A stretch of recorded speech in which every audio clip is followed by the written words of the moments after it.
From Newark, I'm your host, Sienna Chanel.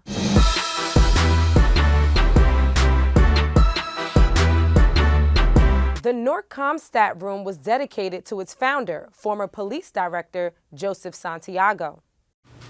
So I'm going to go on by saying I think today is important as we sit in this setting. Because this room wouldn't have been here, probably this building definitely wouldn't have been here if it wasn't for Joe Santiago. Joe Santiago called me one day and he said, we're going to have Comstat, not comp. He was very specific. He said, not comp, like New York, Comstat. I said, what's that? He says, it's Command Status Conference. I was appointed director, and what we needed to do was change the organization. Not just the structure, because anybody could do that. We needed to change the way we did business. That the real measure about this job is not on a crime statistic. It's not on whether somebody's a good cop and made a great collar. It's whether or not the community, right, sees an agency that's doing good for them on their behalf and can support the way they're doing it. So those are the things that we try to do and what we created with Comstat. It was a tool to give us the ability to change things. I mean, personally, I don't think I would be in this seat as the mayor without the help of Joe Santiago, that's for sure. We try to mimic what happens in Comstat with the directors of every department going over data that now around the country is called CityStat. So, you know, I was checking out the wall there, how it, from the left to the right, you know, less community to more community on that side. You have to have somebody that's courageous enough to come in and say, we're going to make these changes. And obviously, I give a lot of credit to you. Rutgers launched the Climates of Inequality Project, which will tell the stories of people hurt by environmental injustice. There's nothing, really nothing, that lifts our spirits more these days, and we surely need that, than to be amongst a network of committed scholars, activists, students, and citizens working together to share in depth local narratives of injustice that connect us all across geographies and histories. Thank all of you who came from many, many places to Newark, New Jersey to talk about climate inequality. Inequality to me is a bunch of different things, right? When we start talking about inequality and the climate, I think of many things other than just land, air, water. You know, our people in this community have been plagued by many different environmental issues since the beginning of us migrating and immigrating to this city. The industry, the growth, the development, the old infrastructure, all the other things that have been neglected and not changed, not invested in. How do you build a place that we all can live in? That takes a different set of emotions, a different set of intelligence, a different set of commitment, not to just be angry at the way things are, but to actually create a place that's different than the way things are. There is no shuttles to Saturn or Mars. We're here on this planet, and our job is to sustain it as long as we possibly can for our children. A Call to Peace is an artist-driven discussion on how to best use public art.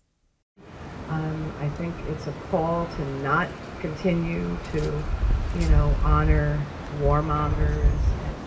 It's a time to teach history correctly. It's an opportunity to teach history correctly. So I think it's a moment. I think it's an important moment. I think we need to look at what these monuments will look like in the future, who we're going to honor, why we don't honor, the, for lack of a better word, ordinary person. Maybe we need to democratize how we think of public art, and democratization means asking everyone. That doesn't mean everyone has to participate, but it means giving everyone the opportunity. So there are, we're almost already there in terms of we have a mayor who is passionate about the arts and who understands these issues of representation. But this is an opportunity, I think, for us to think a little bit further, and those are really important questions. The expansion and revitalization of Newark's affordable housing continued with groundbreaking on the Somerset brownstones. Many, many years ago, several decades ago, there was a dream. And the dream was that affordable housing would be built in the Central Ward. It was called Douglas Harrison. When Douglas Harrison was building, the world watched.